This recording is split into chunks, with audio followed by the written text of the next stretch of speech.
এত ভালোবাসার পরেও বুঝের জন্য 90 দিন সময়ও দিয়েছেন, যাতে করে মানুষ তাড়াতাড়ি বিপদে না পড়ে।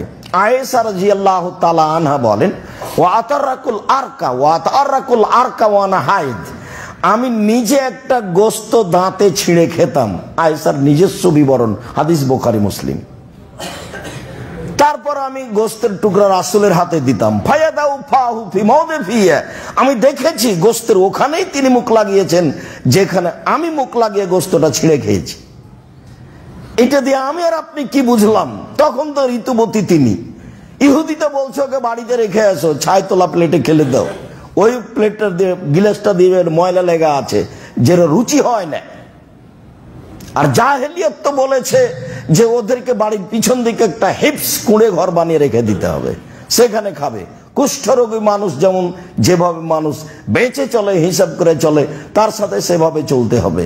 আর ওই মহিলার সাথে রাসূল সাল্লাল্লাহু আলাইহি সাল্লাম কি করলেন তা আয়েশা রাদিয়াল্লাহু তাআলা আনহা পুরো জীবন জাতির সামনে দিয়ে গেলেন যে আমি এইভাবে রাসূলের সাথে চলেছি, থেকেছি। সম্মানিত দিনী ভাই বোন, অবশ্যই বিষয়টি উভয় পক্ষ থেকেই গ্রহণ করতে হবে, ধৈর্যের পরিচয় দিতে হবে। সমস্যা হলেই একেবারে যা ইচ্ছা তাই বলে ফেলতে হবে তা নয়, ও তো শয়তান করাচ্ছে। আপনি যখন বলেন ওও তখন বলে পাশাপাশি, তখন ভাবে দুইজনই যে ও কিছু বলতে পারে, আমি পারি না। আল্লাহ রাসূল বললেন যে জিজ্ঞাসা করা হলো বাঁচার পথ কি, তো বলছে আলজেমাল লেসানাক, মুখখান বন্ধ রাখো, বেঁচে যাওয়া, এটাই তো উত্তর। আল্লাহ রাসূলকে বলা হলো বাঁচার পথ কি, তাহলে বাঁচার পথ কি মানে জাহান্নাম থেকে বাঁচার পথ কি, বাঁচার পথ কি মানে সমাজ থেকে বাঁচার পথ কি, বাঁচার পথ কি মানে ঝামেলা থেকে বাঁচার পথ কি? তো উত্তর কি বললেন? মুখখান বন্ধ রেখো, এটাই তো 1 নম্বর কথা। আর 2 নম্বরে বললেন জরুরি প্রয়োজন ছাড়া বাড়ি ত্যাগ করা হবে না। আপনারই হবে না তো আপনার বউ বেটি বহুদূরের কথা। এই যে দিন রাত সিঁড়িতে উঠছে, এটাই। মহিলাগুলো কি সবই হিন্দু? এগুলো কি সবই ইহুদি খ্রিস্টানের? এদের কি কারো বাপ নেই? এদের কি কারো স্বামী নেই? এদের কি কারো ভাই নেই? এই সমাজই, এই পিতাই, এই ভাই, এই স্বামী নারীদেরকে একেবারে মাটিতে মিশিয়ে দিয়েছে, কুকুর শ্রীগালে পরিণত করেছে। এরাই অসভ্য। ও তো দামি সম্পদ। আল্লাহ রাসূল বলছেন আল মারাতু আওরা, মহিলা হচ্ছে ঢেকে রাখা বস্তু, ঘেরে রাখা বস্তু, সম্মানী বস্তু, ওর একটা দাম আছে। ওই যদি নিজেই রাস্তা রাস্তায় গড়ে বেড়াই, সবার সামনে খালি হয়ে ঘুরে, তো ওর দাম কে দিবে? ও তো ইবলিসের সাথে আছে। এখন ঠেকাবে কে? ঠেকাবে তার বাপ। ঠেকাবে কে? ঠেকাবে তার স্বামী। আল্লাহ রাসূল এটাই কথা বলছেন। তা আমাদের পক্ষ থেকে আর কি করার আছে? সম্মানিত দিনী ভাই বোন, রাসূল সাল্লাল্লাহু আলাইহি সাল্লাম যথাযথভাবে নারীকে মূল্যায়ন করেছেন। আয়েশা রাদিয়াল্লাহু তাআলা আনহা এবং উম্মে সালমা বা স্ত্রীর মাধ্যমে তা বাস্তব জাতির কাছে দিয়ে গেছেন। আল্লাহ তাআলা নারীদেরকে যথাযথভাবে মূল্যায়ন করেছেন, যেভাবে করা লাগে, অর্থ সম্পদ দিয়ে, মান সম্মান দিয়ে, ইজ্জত আবরু দিয়ে। আল্লাহ অনেক কিছু বলেছেন নারীদের ব্যাপারে, বিস্তারিত বিবরণ। কিভাবে কথা বলবে, কিভাবে চলবে, কিভাবে রাস্তায় হাঁটবে, তার বিবরণ আল্লাহ নিজে দিয়েছেন নারীকে লক্ষ্য করে। অথচ ইহুদি বলছে ও কিছুই না, ও তো ডাইনি, স্বামীকে খেয়ে নাই। আর খ্রিস্টান যা বলছে তো বলছে, যা আপনারা জানেন। হিন্দুরা যা করেছে তা করেছে, যা করছে তা করছে, তা তো আপনারা জানেন। সাত করে বাজনা দিয়ে, বিবাহ শাদী দিয়ে বিদায় করে দিয়েছে, টাকা পয়সা দিয়ে। আর কোনোদিন এখানে এসে অর্থ সম্পদ চাইবা না, চিরদিনের জন্য বিদায় হয়ে যাও। কান্নাকাটি যাই হোক, জমি জায়গা হবে না। কান্নাকাটি যাই হোক, বাড়ি ঘর হবে না। আল্লাহ বলছেন ভাই বোন মিলে হিসাব করে ঢাকা শহরের বাড়ি ভাগ করে নিবে। আল্লাহ বলছেন, আল্লাহর নবী বলছেন, এবং বিষয়টি শক্তভাবে দেখা হয়েছে। জমি, অর্থ সম্পদ, বাড়িঘর বোনকে দেয় না।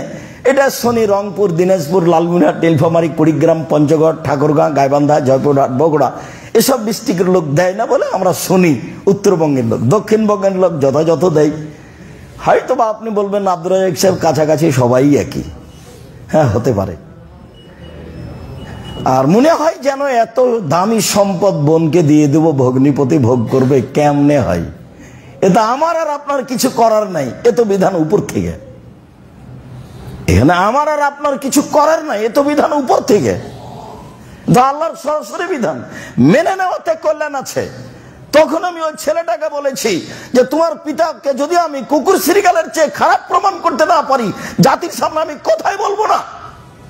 তোমার দাদা মারা গেছে আজ থেকে 10 বছর আগে, এখন পর্যন্ত তোমার আব্বা তোমার ফুপুকে জমি বুঝিয়ে দেয়নি। তুমি তোমার আব্বাকে কালকে বলিও, আব্বা ভাগ্য নিয়ে এসেছে দুনিয়াতে, ভাগ্য ছেড়ে আসেনি।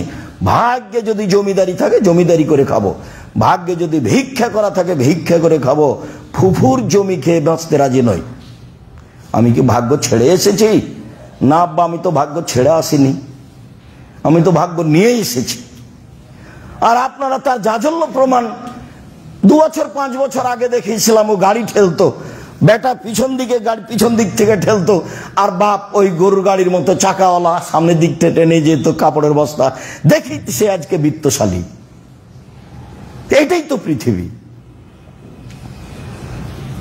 সম্মানিত দিনী ভাই বোন, মহান আল্লাহ বলেন, হাফিযু আলাস সালাওয়াত ওয়াস সালাতিল উস্তা।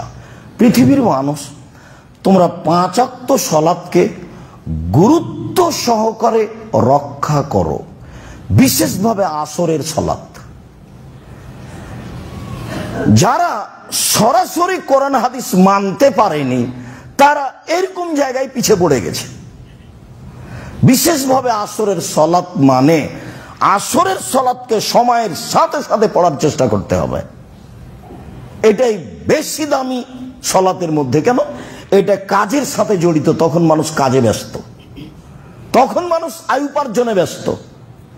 ফজরের টাইমে তো অত ব্যস্ত নয়, জোহরের টাইমে তো বিরতি আছে, মাগরিবের টাইমে তো কাজ বন্ধ হয়েছে, এসার পরে তো মানুষ ঘুমিয়ে যাবে। তাহলে সবচেয়ে ব্যস্ত মানুষ আসরের টাইমে। সেই সালাতকে মানুষ নিয়ে গেছে সূর্য ডোবার পূর্বে। প্রায় মসজিদে তাই, আপনার কিছু করার নেই।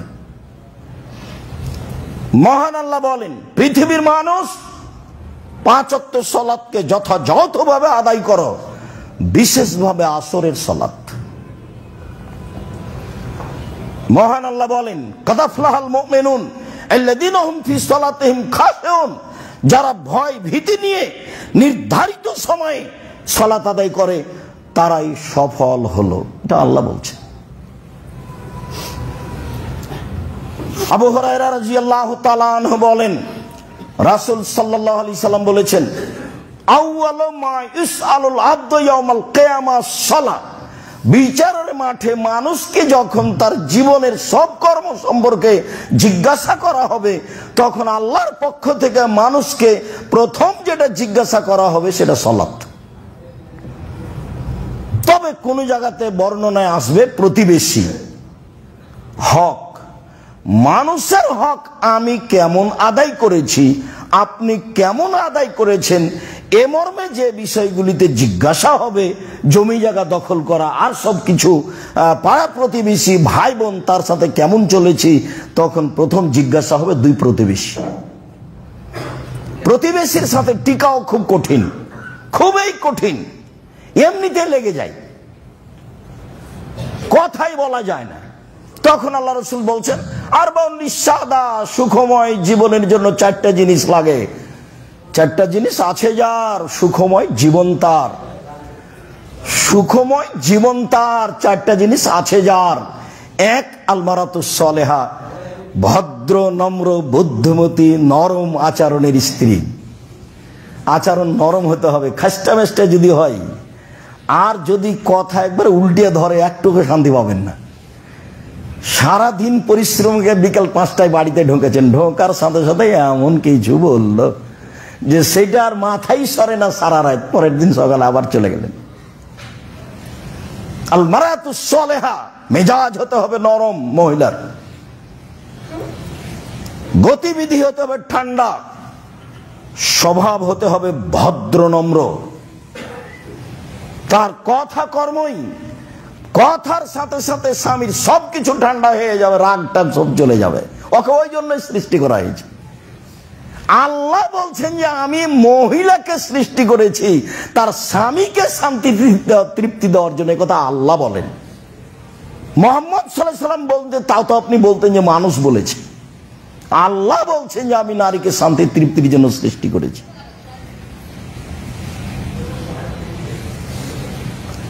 তো 2, আল জারু সালেহ, প্রতিবেশী ভালো যার, সুখময় জীবন তার। 1 নম্বরে হলো ভালো স্ত্রী যার, সুখময় জীবন তার। 2 নম্বর প্রতিবেশী ভালো যার, সুখময় জীবন তার। 3, আল মারকাবুল হানি, একটা ভালো গাড়ি, সাইকেলটা চেন পড়ে না, গাড়িটা চাকা নষ্ট হয় না, উঠতেই চাকা নষ্ট হয়, মনে হয় যে গাড়িটা ছেড়ে রাস্তার গাড়িতে চলে যায়। কৃষক গাড়ি জমি চাষ শুরু করলে গরুটা শুয়ে যায়, কাজ করে না। তো আল্লাহ রাসূল বলছেন আল মারকাবুল হানি, একটা ভালো বাহন। 4, আল বাইতুল ওয়াসি, প্রশস্ত ঘর, অন্তত মেহমান যেখানে বসবে সেটা প্রশস্ত হতে হবে। কি সুবিধা! মুহাম্মদ সাল্লাল্লাহু আলাইহি সাল্লাম কিভাবে সংসার করলেন। উমর রাদিয়াল্লাহু তাআলা কুঁড়ে ঘরে বসবাস করে অর্ধ পৃথিবী পরিচালনা করলেন, তখনও বাড়ি ঘর তেমন নেই।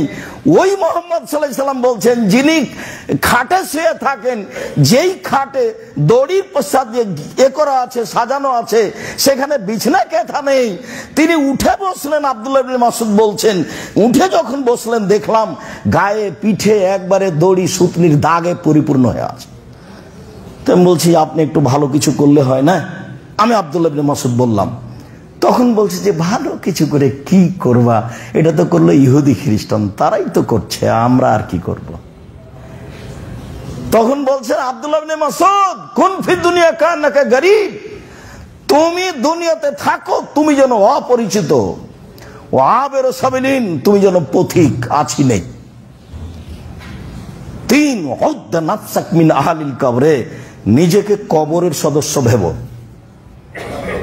24 ঘন্টা ভাববে আমি কোথাকার সদস্য, কবরের সদস্য। বড় বড় সদস্য ভেবে লাভ নেই। এই কথা মুহাম্মদ সাল্লাল্লাহু আলাইহি সাল্লাম উত্তরে বললেন। তারপরেও তিনি বলছেন যে একটা প্রশস্ত ঘর লাগবে, মানে প্রশস্ত ঘরে জীবিকা নির্বাহ কি আছে, শান্তিপূর্ণ আছে, ভালো আছে। নইলে মুহাম্মদ সাল্লাল্লাহু আলাইহি সাল্লাম এভাবে কেমনে বলেন? আগেকার মানুষের, ধনী মানুষের বাড়িতে কাচারি ঘর থাকতো, বিশাল লম্বা কাচারি ঘর, ওখানে লোকজন আসতো বসতো। মুহাম্মদ সাল্লাল্লাহু আলাইহি সাল্লাম ওইটাই বলছেন, 4টে জিনিস আছে যার, সুখময় জীবন তার। 1, ভালো স্ত্রী, 2, ভালো প্রতিবেশী, 3, ভালো গাড়ি, 4, প্রশস্ত ঘর। এভাবেই বলছে। আবু হুরায়রা রাদিয়াল্লাহু তাআলা আনহু বলেন মানুষকে প্রথম যেটা জিজ্ঞাসা করা হবে সেটা সালাত। এটা হলো আল্লাহর সাথে জড়িত বিষয়, যেগুলো সালাত আছে, সিয়াম রোজা আছে, হজ আছে, যাকাত আছে, তাসবিহ তাহলিল আছে, কোরআন তেলাওয়াত আছে, আল্লাহর সাথে জড়িত যেগুলো তার প্রথম জিজ্ঞাসা হবে সালাত। আর মানুষের সাথে জড়িত যেগুলো তার প্রথম জিজ্ঞাসা হবে 2 প্রতিবেশী। তারপরে আল্লাহ রাসূল বলেন যার সালাত ঠিক হলো তার সব ইবাদত ঠিক, যার সালাত বাতিল হলো তার সব ইবাদত বাতিল। মানুষের ইবাদত নির্ভর করে তার সালাতের উপরে। সালাত যদি টিকে যায় সব ইবাদত টিকে গেছে, সালাত যদি না টিকে সব ইবাদত বাতিল হয়েছে। একাধিক দিন শুনেছি, আব্দুর রাজ্জাক বিন ইউসুফের মুখেই শুনেছি যে ইবাদতের জগতে সবচেয়ে দামি ইবাদত সিয়াম রোজা, ইবাদতের জগতে সবচেয়ে শক্তিশালী ইবাদত হলো দান। দান ইবাদত এবং সবচেয়ে পাওয়ারফুল। হজ করে আপনি জান্নাত পেতে পারেন, কিনতে পারবেন না। আপনি সালাত আদায় করে জান্নাত পেতে পারেন, কিনতে পারবেন না। সিয়াম রোজা থেকে আপনি জান্নাত পেতে পারেন, আপনি কিনতে পারবেন না। দান করে আপনি জান্নাত কিনে নিতে পারেন। আল্লাহ বলছে যে আমি জান্নাত বিক্রি করেছি।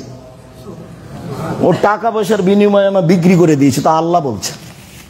উনি বলছেন বিক্রির শব্দ, আল্লাহ নিজে। তা আমি আর আপনি কিনতে পারি কি করে? যেহেতু আল্লাহ বিক্রি করে দিয়েছেন, তা আমি আর আপনি কিনি, তাহলে পথেটে।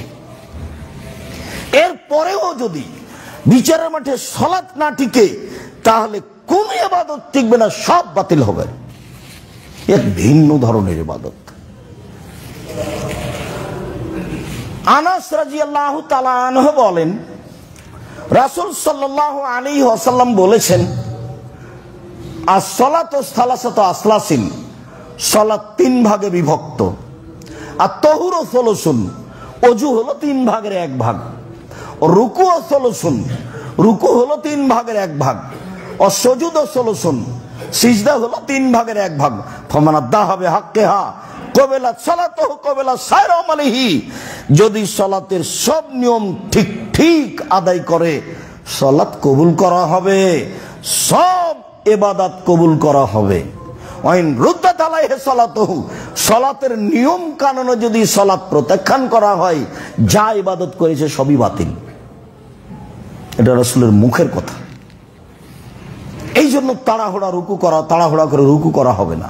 এই জন্য তাড়াহুড়া করে সিজদা করা হবে না। এই জন্য তাড়াহুড়া করে ওযু করা হবে না।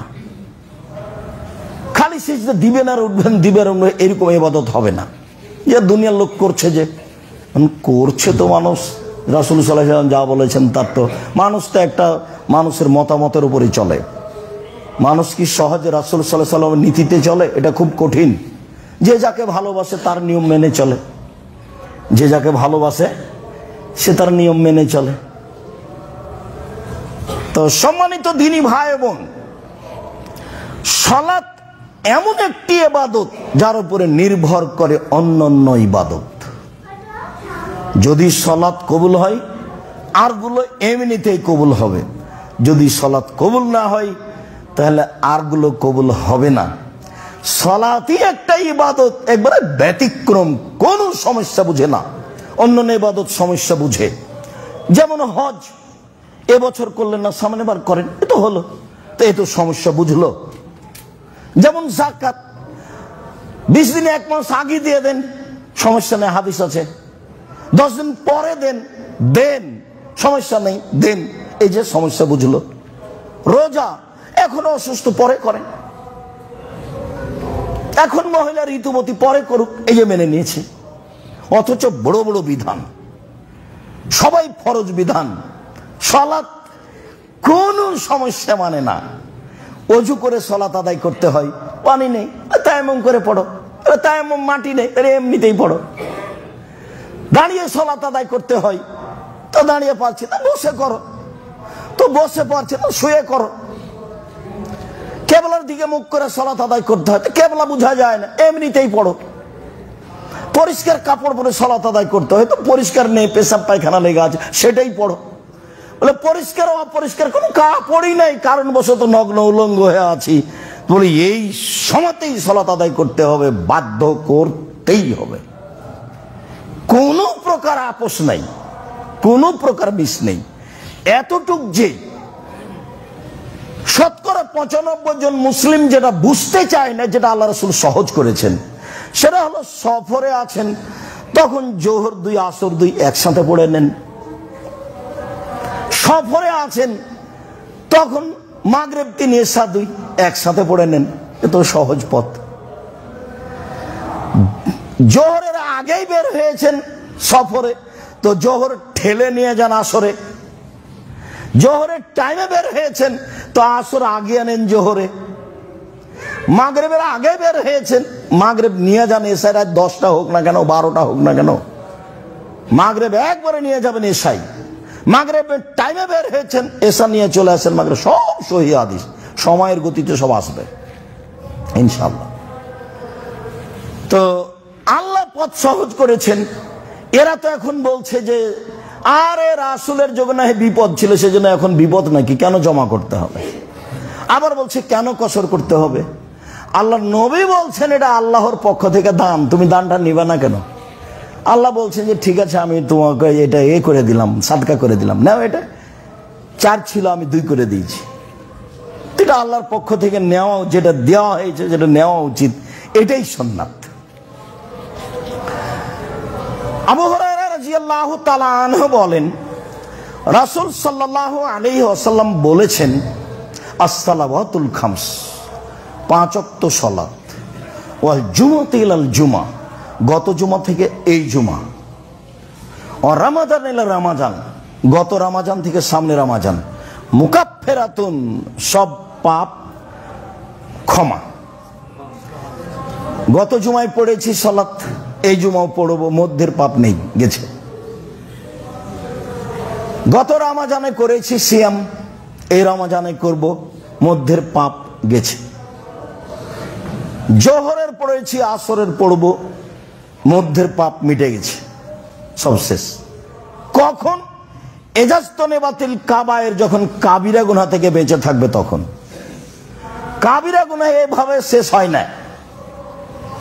সুদ খাওয়া কাবিরা গুনাহ, ঘুষ দেওয়া কাবিরা গুনাহ, শিরক করা কাবিরা গুনাহ, বাপ মায়ের অবাধ্য চলা কাবিরা গুনাহ, মিথ্যে সাক্ষী কাবিরা গুনাহ, জেনা কাবিরা গুনাহ, রাহাজানি কাবিরা গুনাহ, হত্যা করা কাবিরা গুনাহ, লুটপাট করা কাবিরা গুনাহ, জমি দখল করা কাবিরা গুনাহ।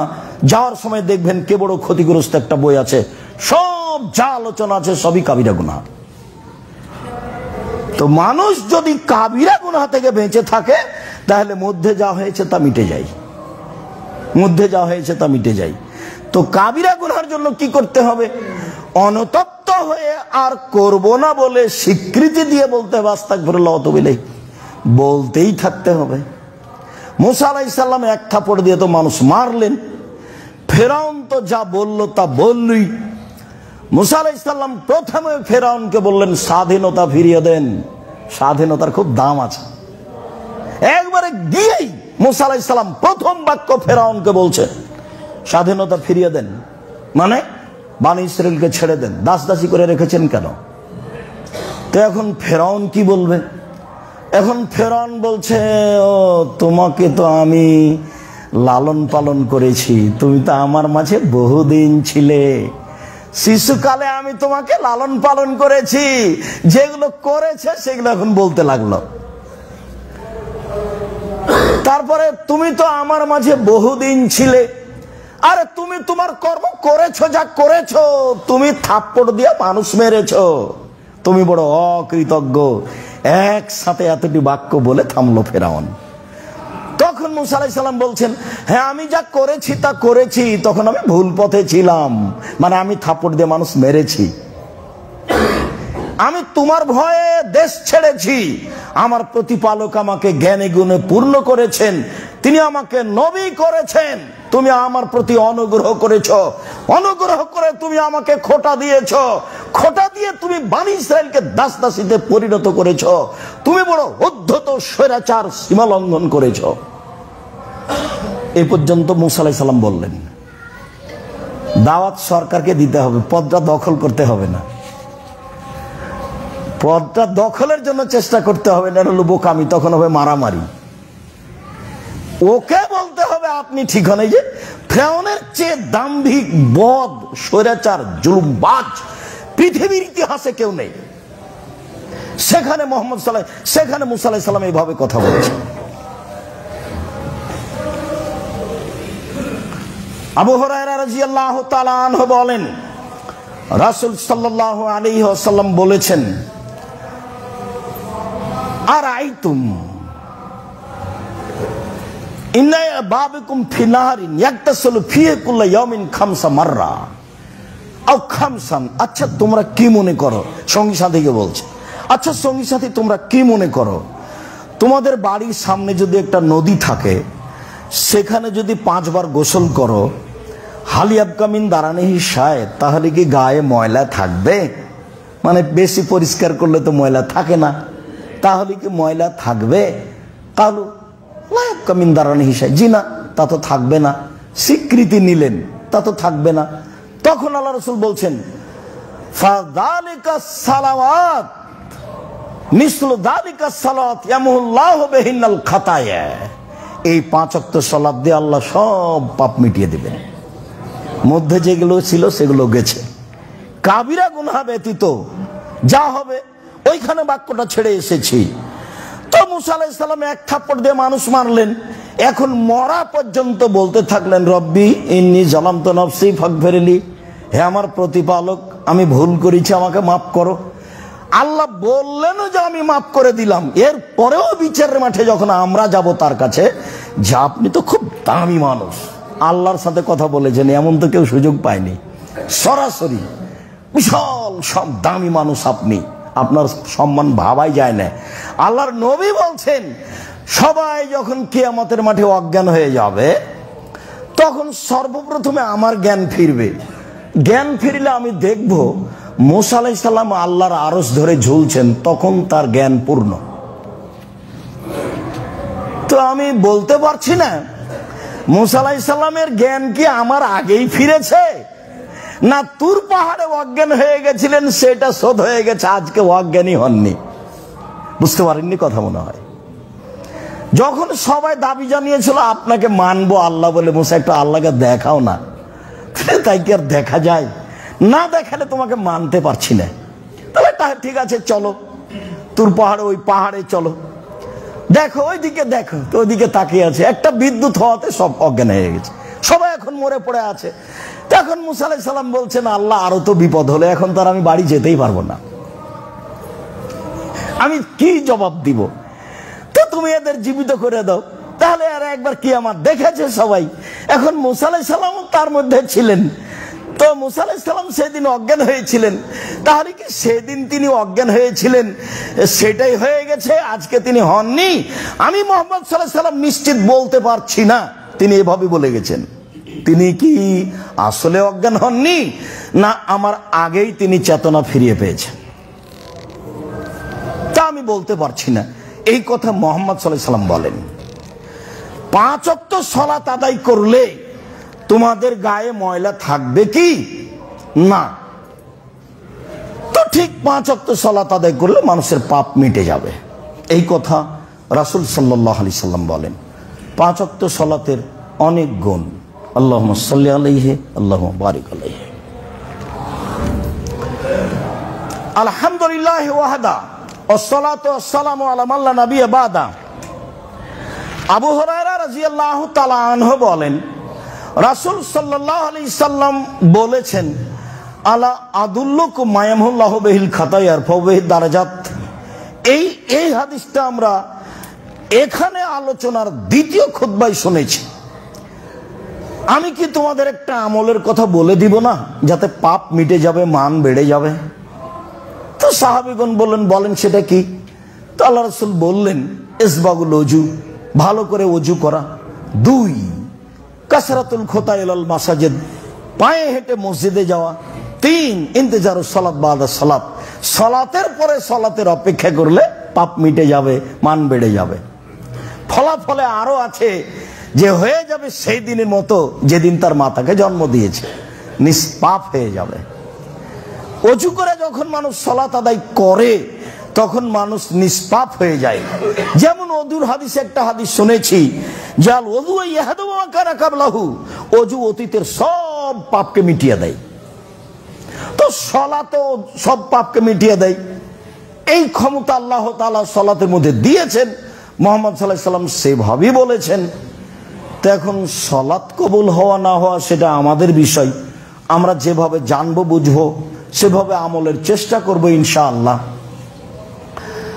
আব্দুল্লাহ ইবনে মাসউদ রাদিয়াল্লাহু তাআলা আনহু বলেন, একজন লোক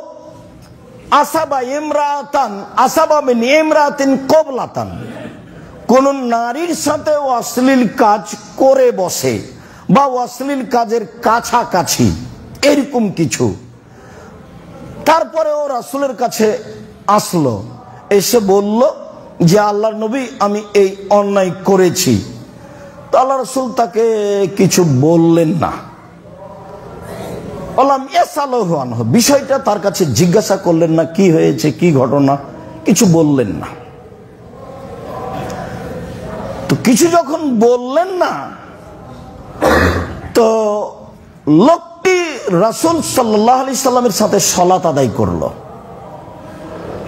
যখন ও সালাত আদায় করলো তখন রাসূল সাল্লাল্লাহু আলাইহি সাল্লাম বলছেন যে তুমি যে অন্যায় করেছো এই অন্যায় সালাতের কারণে আল্লাহ মিটিয়ে দিয়েছেন। ফাগাফারাল্লাহু লাকা বিহাজা, এই সালাতের মাধ্যম দিয়ে আল্লাহ তোমার ওটা মিটিয়ে দিয়েছেন। তখন ওই ব্যক্তি বা অন্য ব্যক্তি বলছেন, আল্লাহর নবী, আলিয়া হাদা মাখসুস, এটা কি আমার জন্য খাস? তখন আল্লাহ রাসূল বলছেন, না না, লে জামিয়ে উম্মতি কুল্লিহিম, আমার সব উম্মত, সবাই, কেউ যদি চূড়ান্ত কাবিরা গুনাহে না যায় তাহলে তার সালাতের মাধ্যমে সব মাপ। আবার আনাস রাদিয়াল্লাহু তাআলা আনহু বলেন, যা রাজুলুন লিন নবী সাল্লাল্লাহু আলাইহি সাল্লাম ওয়া কালা ইন্নী আশাদ্দু হাদ্দান ফাকিমহু আলাইয়া, একটা লোক এসে বলছে, আল্লাহ রাসূল, আমি এমন একটা অপরাধ করেছি যাতে আপনাকে শাস্তি দিতে হবে, অতএব আপনি আমাকে শাস্তিটা দিয়ে ফেলেন। তখন আল্লাহ রাসূল তাকে কিছু বললেন না। ফাহাজারাতি সালাত, ইতিমধ্যে সালাতের টাইম হয়ে গেছে। ফাসাল্লামা নবী সাল্লাল্লাহু আলাইহি সাল্লাম, লোকটি রাসূলের সাথে সালাত আদায় করলো। সালাত আদায় সালাম ফিরতেই ফালাম্মা কাজা রাসূলুল্লাহ সাল্লাল্লাহু আলাইহি সাল্লাতা, আল্লাহ রাসূল যেমনই সালাত শেষ করেছেন, ফাঁকা মারা রাজুল, লোকটি দাঁড়িয়ে গেছে সবার সামনে, দাঁড়িয়ে গিয়ে বলছেন যে ফাকিম আলাইয়াল হাদ, হে আল্লাহর নবী, আপনি আমার প্রতি শাস্তি বাস্তবায়ন করুন। ফি কিতাবাল্লাহ, আল্লাহর বিধান আপনি আমার উপরে বাস্তবায়ন করুন।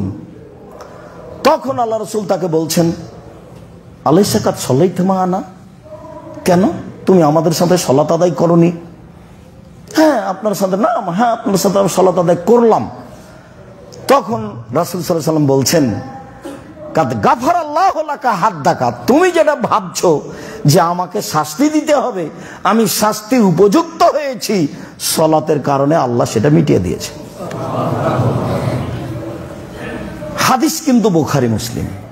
এখানে আরেকটা কথা উল্লেখ্য যে মানুষ পাপ করছে, করবেই, স্বাভাবিক, মানুষ মানুষই। মানুষ যখন ফিরে আসবে কাউকে না বলে, তা আল্লাহ তার পাপ গোপন রেখে দিবেন, কিয়ামতের মাঠেও গোপন রাখবেন। তখন যখন মানুষ নিজেকে বুঝবে যে আমি পাপী, যখন নিজেকে বলবে আমি পাপী, স্বীকৃতি দিবে, ইউনূস আলাইহিস সালামের মতো। ইউনূস আলাইহিস সালামকে আল্লাহ অনুমতি দেননি, জনগণ তোমার কথা শোনে না বলতেই থাকো, তো জনগণের উপরে গজব আসবে এই কথা বলে আপনি পালিয়ে যান কেন? আল্লাহ তাআলা ইউনূস আলাইহিস সালামকে বলছে, আরে জনগণ আপনাকে মানেনি, তো মানেনি, সেই জন্য জনগণের উপরে গজব আসবে বলে পালিয়ে যান মানে? তো নৌকায় উঠলেন, নৌকা আর চলে না, তো বলে কি ব্যাপার, তাহলে লটারিতে যার নাম আসবে তাকে পানিতে, সাগরে ফেলে দিতে হবে। তো লটারিতে বারবার তার নামই আসে, সবাই বলে এত ভদ্র নম্র মানুষ, তিনি তো নবী, তো তার নামই আসলো, ফলাফলে তাকে ফেলে দিতে হলো, মাছে খেয়ে নিল। তো উনি বললেন, লা ইলাহা ইল্লা আনতা সুবহানাকা ইন্নী কুনতু মিনাজ জালিমিন, আল্লাহ ছাড়া কোনো মাবুদ নাই, তোমার পবিত্রতা বর্ণনা করি, আমি অপরাধী। ক্ষমা চাইলেন কি? না তো, ক্ষমা চাননি। ক্ষমা চেয়েছেন আদম আলাইহিস সালাম, ক্ষমা চেয়েছেন মূসা আলাইহিস সালাম, কিন্তু ইউনূস আলাইহিস সালাম ক্ষমা চাননি, বললেন যে আমি অপরাধী। স্বীকৃতি দিবেন, স্বীকৃতি মানে আর করব না, স্বীকৃতি দিবেন, স্বীকৃতি মানে আর করব না, তখন আল্লাহ ক্ষমা করতে থাকবেন, আবার হলে আবারও ক্ষমা করবেন, আবার হলে আবারও ক্ষমা করবেন। ও তো একাধিক দিন শুনেছি যে ইবলিস বলল, ঠিক আছে আমি আপনার রহমত থেকে চলে যাচ্ছি, আমার একটা কথা শুনতে হবে। কি কথা? কিয়ামত পর্যন্ত বেঁচে থাকার সুযোগ দিতে হবে। দিলাম। আচ্ছা তাহলে আপনার সম্মানের কসম, আমার ইজ্জতের কসম, আপনার মর্যাদার কসম, কিভাবে আদমের ছেলে মেয়ে জান্নাতে যায় সেটা আমি দেখে ছেড়ে দেবো। ওর দেহে যতদিন শ্বাস আছে ওকে আমি পাপী করেই ছাড়বো। এটা তো ইবলিসের জিদ, কিয়ামত পর্যন্ত বেঁচে থাকবে, আপনার জন্য জানি মানি শত্রু। তখন আল্লাহ তাআলা বললেন, আচ্ছা ঠিক আছে, আদমের ছেলে মেয়ে যতবার আমাকে বলবে ভুল হয়েছে ততবার আমি ক্ষমা করে দেবো। উনি তো শক্তি প্রয়োগ করে জিবরিলের সামনে বললেন, আয় যা তুই কিছু করতে পারবি না, এ তো বললেন না। তার মানে ইবলিস তার কর্মে বহাল থাকবে। ও হলো খোলাখুলি শত্রু, সব সময় অন্যায়কে ভালো করে দেখাবে, অন্যায়কে ভালো করে দেখাবে। একবারে যে জমি 3 বার বিক্রি করেছেন, 4র্থবারে যখন বিক্রি করতে যাবেন তখন ও শয়তান বলবে, হ্যাঁ ঠিক আছে করে ফেলাম, হ্যাঁ ঠিক আছে করে ফেলাম। সব সময় খারাপটাকে ভালো করে দেখাবে, দেখাতে পারে। আদম আলাইহিস সালামের সামনে বলছে, আমি উত্তম উপদেশদাতা, আপনি আমার কথা শোনেন। সরাসরি যদি ইবলিস এসে বলে থাকা হবে না এখানে, আল্লাহ আপনাকে ফাঁকি দিয়েছে, ধোকা দিয়েছে, এই কথাকে আর আদম আলাইহিস সালাম শুনবেন তো? নবী এখন এসাই বলছেন, আমি উত্তম উপদেশদাতা, আমি হচ্ছে পৃথিবীর সবচেয়ে বড় উপদেষ্টা, এই পৃথিবীতে সবচেয়ে বড় উপদেষ্টা আমি, উত্তম কল্যাণকামী, আমার কথা শোনেন আপনি। আল্লাহ আপনাকে জান্নাতে থাকতে দিবেন না, সেই জন্য ফল খেতে নিষেধ করেছেন, তারপর আর নেই। এখন স্ত্রী বলছেন খাও না, খাও। কত বলে লোকটা, কসম করে বলে খাও না, এত শক্ত করে বলে। তা আদম আলাইহিস সালাম ভাবছেন কেমন কথা হলো, আল্লাহ এখনই নিষেধ করলেন এটা খেতে হবে, ভাবছেন। কিছুক্ষণ পরে আবার চলে এসেছে, এসে বলছে যে আমি উত্তম উপদেশদাতা, উত্তম ভালো, খায়ের শব্দ ব্যবহার হয়েছে কোরআন মাজিদে। আবার নাই, তখন বউ আবার বলছে, তখন খেয়ে ফেলেছেন। সবাই যখন বলে খেয়ে ফেলি, যেমন খেয়ে ফেলেছেন, তখন আল্লাহ বলছেন না আমি তো এটা বলিনি, আমি তো নিষেধ করেছি।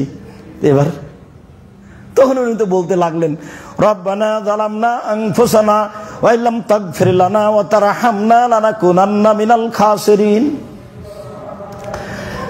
আব্দুল্লাহ ইবনে মাসউদ রাদিয়াল্লাহু তাআলা আনহু বলেন, রাসূল সাল্লাল্লাহু আলাইহি সাল্লামকে আমি জিজ্ঞাসা করলাম যে আইয়ুস সালাতে আহাব্বু ইলাল্লাহ, আইয়ুল আমালে আহাব্বু ইলাল্লাহ, আমলের মধ্যে সবচেয়ে প্রিয় আমল আল্লাহর কাছে কোনটা, এটা জিজ্ঞাসা। এবার উত্তর দেখেন, হাদিস কিন্তু বুখারী মুসলিম। আস-সালাতু লিওয়াক্তিহা, সালাতকে নির্ধারিত সময়ে আদায় করা আমলের যুগে সবচেয়ে, আমলের জগতে সবচেয়ে উত্তম আমল। খালি 5টার সময় আজান দিয়ে আসর পড়লেই হবে? সূর্য ওঠার সময় আজান দিয়ে ফজর পড়লেই হবে? সূর্য ডুবার পর পরই একটু পরই আজান দিয়ে এশা পড়লেই হবে? এশার সালাত যত দেরি হবে তত নেকি বেশি আছে। মাগরিবের সালাত যত তাড়াহুড়া করে নির্ধারিত সময় হবে তত বেশি নেকি আছে। আসরের সালাত যত একবারে নির্ধারিত সময়ের উপরে হবে তত নেকি বেশি আছে। এ তো বিধান, এ তো আর একজনকে মেনে চলা, আসলে কিছু নয়। কিন্তু আসলে হলো এই যে ইউনূস আলাইহিস সালামকে স্বীকৃতি দিতে হবে, আসলে হলো এই যে আপনাকে মেনে নিতে হবে। জি, নবী বলেছেন, মেনে নিলাম। আর কে কি বলেছে এটা ভাববার সুযোগ নেই, খালি মেনে নেওয়া। সালাত তো আমাকে 5টার সময় আসরের পড়াই লাগলো, তো এখন সেইটা পড়তে চাচ্ছি 3টা, সোয়া 3টা, 3:30টায়। তো সেটা আল্লাহ রাসূল বলছেন, জিজ্ঞাসা হলো সবচেয়ে উত্তম আমল কোনটি, তখন উত্তর কি আসলো? সালাতকে তার নির্ধারিত সময়ে আদায় করা। হাদিস বুখারী মুসলিম। আমি আবার জিজ্ঞাসা করলাম, সুম্মা, বলেন তারপর কোনটা? তখন তিনি বললেন, বিররুল ওয়ালিদাইন, পিতামাতাকে মেনে নেওয়া। আমলের জগতে সবচেয়ে প্রিয় আমল হলো পিতামাতাকে মেনে নেওয়া। 3। আমি আবার জিজ্ঞাসা করলাম তারপরে? তিনি বললেন, আল জিহাদু ফি সাবিলিল্লাহ, আল্লাহর পথে জিহাদ করা। তো আল্লাহর পথে জিহাদ তো আসলে আমরা বাস্তব দেখতে পাই না। কেতাল পার্টি রাতে রাতে মানুষ মেরে দিয়েছে, ওরা বলছে আমরা মুজাহিদ, এটা তো নয়। ঘুমের ঘরে মানুষকে মেরে দেওয়া, তো এটা তো জিহাদ নয়। আমরা কে বড় লাভবান বা বিস্তারিত লিখেছি, বইয়ের নাম কে বড় লাভবান। তাতে কোনটা জিহাদ কোনটা কেতাল তা আমরা বিস্তারিত দেখেছি, যা লিখেছি সেটা যাওয়ার সময় দেখবেন। বলছিলাম দিনী ভাই বোন, রাসূল সাল্লাল্লাহু আলাইহি সাল্লাম সবচেয়ে প্রিয় আমল কোনটা দেখালেন সেটা যেন মাথায় থাকে। as-salatu li-waqtiha, সালাতকে তার সময়ে আদায় করা। শেষ টাইমে আদায় করে বলবেন যে বুজুর্গানে দিনে বলেছেন এটা হবে। শেষ টাইমে আদায় করে বলবেন বড় হুজুরেরা কি জানতেন না আপনি সব জানেন? আমি কিছুই জানি না, আপনি জানেন। আপনি এখন এখান থেকে বের হয়ে আপনি রিয়াদুস সালেহিন বই পড়েন, এখান থেকে বের হয়ে বাংলা বুখারী বই পড়েন, এখান থেকে বের হয়ে বাংলা মুসলিম পড়েন। যেইটা আপনার কাছে সিদ্ধান্ত আসবে বিবেচনায় সেটাই করবেন, তবে কোনো জায়গাতে ভালোবাসা রেখে করবেন না। ভালোবাসা মানুষকে বোকা বানায়, ভালোবাসা মানুষকে বোকা বানায়। একবার যদি কোনো মেয়েকে ভালোবেসে ফেলেন, জাহান্নামে ঢোকানো ছাড়া পর্যন্ত আপনি থাকতে পারবেন না। সবসময় পাপটা দেখবেন ভালো, পাপটা দেখবেন ভালো, পাপটা দেখবেন ভালো। সুন্দর করে সাজিয়ে নিচ্ছে যে ওই সময়তে আসিও কথা হবে, ওই সময়তে কথা বলে বলো আপনি ঠিক ওই সময়তে প্রস্তুত, আপনি ঠিক ওই সময়তে চলে গেছেন। শয়তান এমন পাগল বানালছে, মনে হচ্ছে আপনি একটা আস্ত পাগল। এটা ইবলিসের কাজ। ও তো ওয়াদা করে নিয়েছে রাসূল আল্লাহর সামনে। বিবেচনা ছাড়া তো আপনি ভালোবাসা দিয়ে কাজ করলে নির্ধারিত সময়ে সালাত আদায় করতে পারবেন না। জাবের রাদিয়াল্লাহু তাআলা আনহু বলেন, রাসূল সাল্লাল্লাহু আলাইহি সাল্লাম বলেছেন, বাইনাল আবদি ওয়া বাইনাল কুফরি তারকুস সালাহ, সালাত আদায় করে যে সে মুসলমান, সালাত আদায় করে না যে সে কাফের। হাদিস মুসলিম। জাবের রাদিয়াল্লাহু তাআলা আনহু বলেন, রাসূল সাল্লাল্লাহু আলাইহি সাল্লাম বলেছেন, আল আহাদুল্লাযী বাইনানা ওয়া বাইনাহুম, আমাদের মাঝে আর ইহুদি খ্রিস্টানদের মাঝে ওয়াদা অঙ্গীকার যেটা, আমাদের মাঝে আর ইহুদি খ্রিস্টানদের মাঝে তফাৎ যেটা, সেটা হলো সালাত। ওরা সালাত আদায় করে না, আমরা করি। ওরা সালাত আদায় করে না, আমরা করি। এই হলো সালাত। উবাদা ইবনে সামিত রাদিয়াল্লাহু তাআলা আনহু বলেন, রাসূল সাল্লাল্লাহু আলাইহি ওয়াসাল্লাম বলেছেন, আস-সালাওয়াতুল খামস, 5 ওয়াক্ত সালাত, ইফতারাদাহুন্না আল্লাহু তাআলা, আল্লাহ এটা ফরজ করেছেন।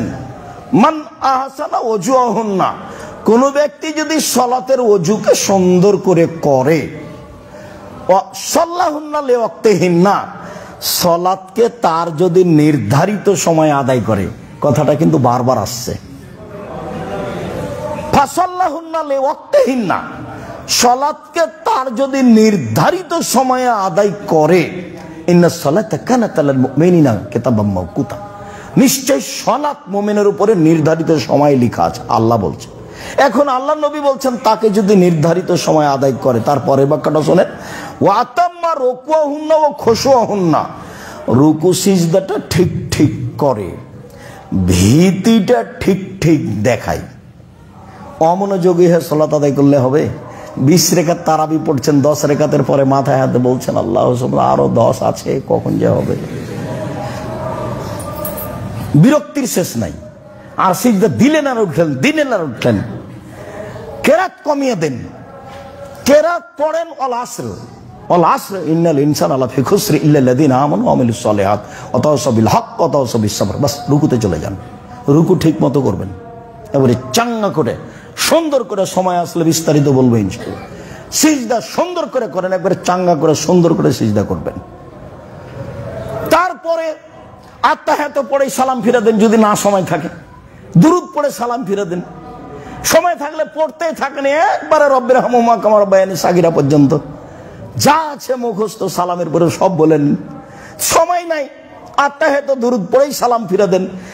কিন্তু আপনি রুকু এবং সিজদায় দুর্বলতা দেখাতে পাবেন না, এটা নিষেধ, কঠিনভাবে নিষেধ। সুন্দর করে আদায় করলো, ভয় ভীতি নিয়ে করলো। এখন আল্লাহ রাসূল বলছেন, কান আল্লাহু আলাল্লাহি আহাদুন, এবার আল্লাহর সাথে আমার একটা চুক্তি হয়ে গেল। যখন আমি সুন্দর করে রুকু সিজদা করলাম, তখন আল্লাহর সাথে আমার একটা চুক্তি হয়ে গেল যে ইয়াগফিরুল্লাহু, আল্লাহ তাকে ক্ষমা করে দিবেন। বাস, আল্লাহর সাথে চুক্তি ফাইনাল হয়ে গেছে, তিনি ক্ষমা করে দিবেন। আমার সাথে তো আর মুখামুখি চুক্তি হবে না। আল্লাহ তোমাকে বলবে না, হ্যাঁ ঠিক করে রুকু করো, জি করলাম, ঠিক করে সিজদা করো, জি করলাম, হ্যাঁ সালাম ঠিক করে করো, ব্রেক করলাম, আচ্ছা ঠিক আছে, এই যে হাতে হাত মিলাও, চুক্তি হয়ে গেল, জান্নাতে যাওয়া। এভাবে কি হবে আল্লাহর সাথে চুক্তি? আল্লাহ নবী বলছেন যে রুকু সিজদা ঠিক ঠিক আদায় করলো, ভয় ভীতি নিয়ে সালাত আদায় করলো, কানা লাহু আলাল্লাহি আহাদুন, তার জন্য আল্লাহর সাথে চুক্তি হয়ে গেল, আইয়াগফিরাল্লাহু, আল্লাহ তাকে ক্ষমা করে দিবেন। এটা আল্লাহ রাসূল বলছেন।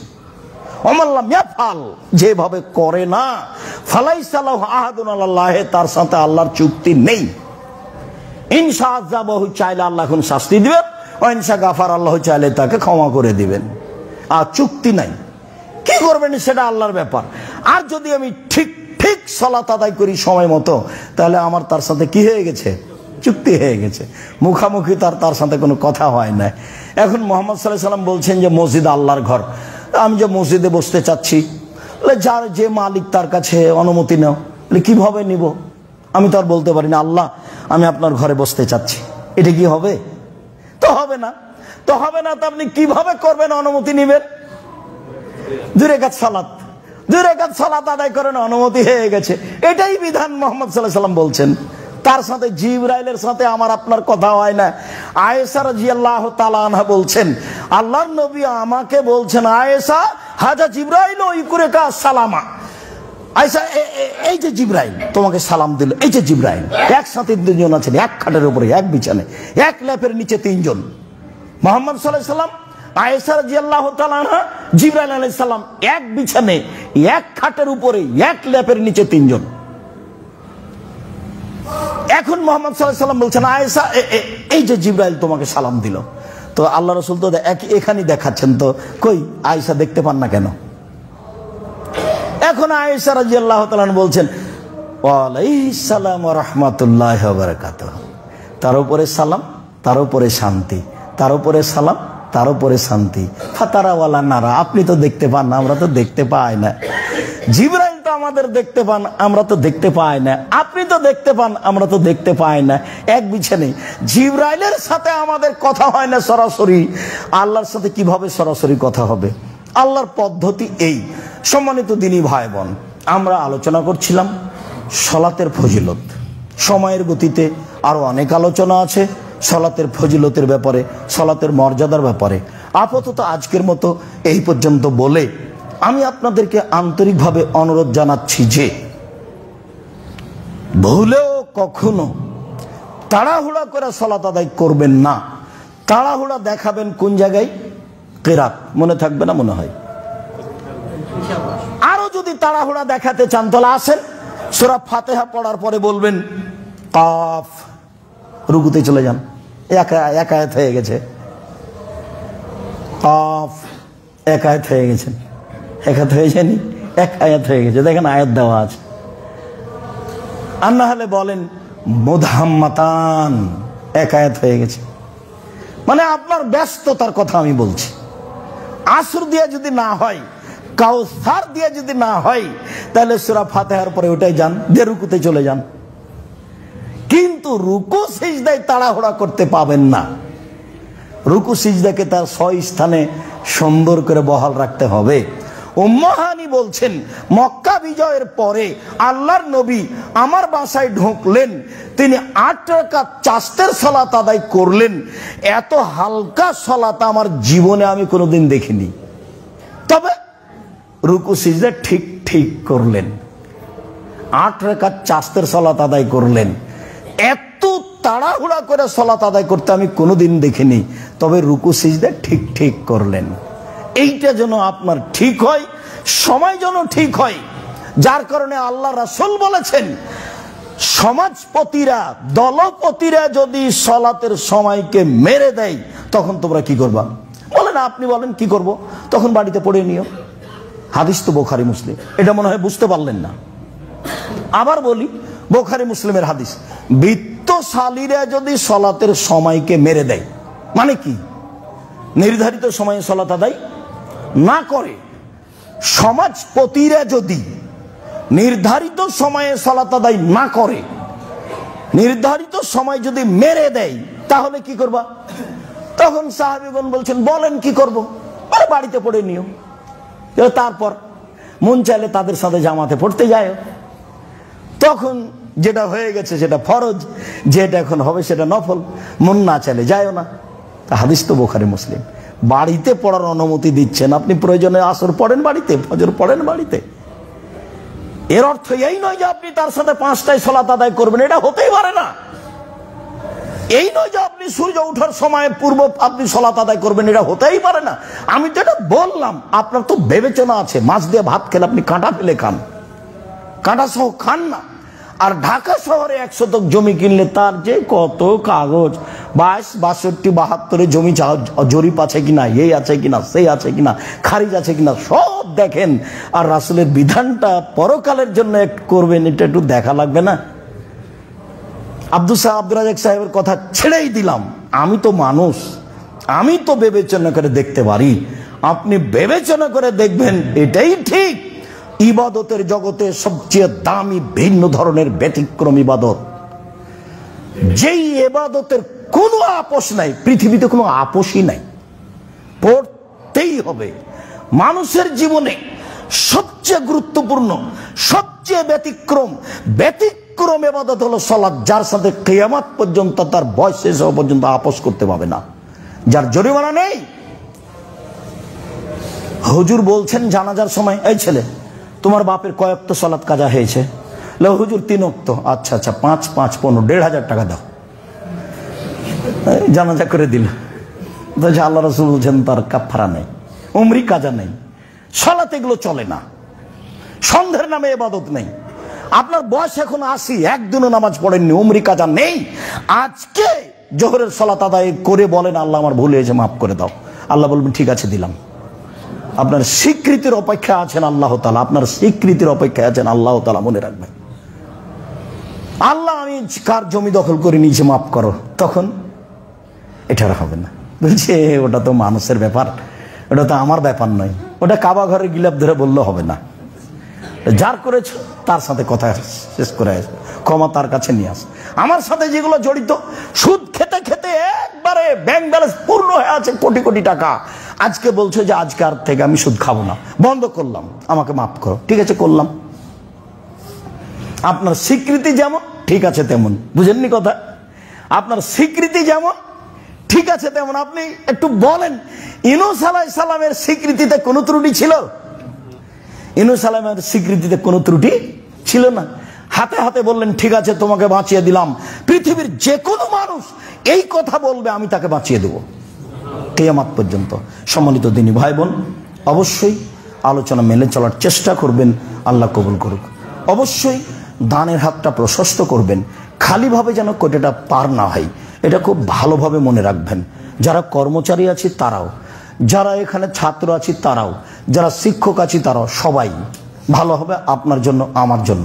দিনী ভাই বোনকে আপনি সাথে নিয়ে আসবেন, আমি ধর্মের ব্যাপারে তার উপকার করবই করবো ইনশাল্লাহ।